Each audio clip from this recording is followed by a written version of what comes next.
Hello viewers, today I am going to explain the classification of adverb clause. আজকে আমি classification of adverb clause বোঝাবো, অর্থাৎ adverb clauseকে কয় ভাগে ভাগ করা যায় সেটা বোঝাবো।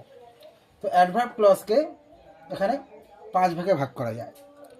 adverb clause of place, adverb clause of time, adverb clause of cause or reason, adverb clause of condition and adverb clause of concession।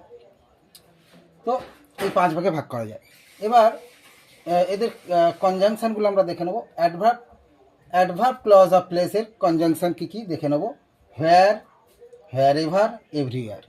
এবার অ্যাডভার্ব ক্লজ অফ টাইমের কনজাংশনগুলো দেখব। When, after, before, until, since, once, while, as soon as. এবার cause or reason, অর্থাৎ adverb clause of cause or রিজনের কানেক্টারগুলো দেখব। Because, since, as, so. এবার অ্যাডভার্ব ক্লজ অফ কন্ডিশনের কানেক্টার হলো ইফ, আনলেস। আর অ্যাডভার্ব ক্লজ অফ কনসেশনের কানেক্টার হলো অলদো, ইভেন দো, even if, while. Thank you.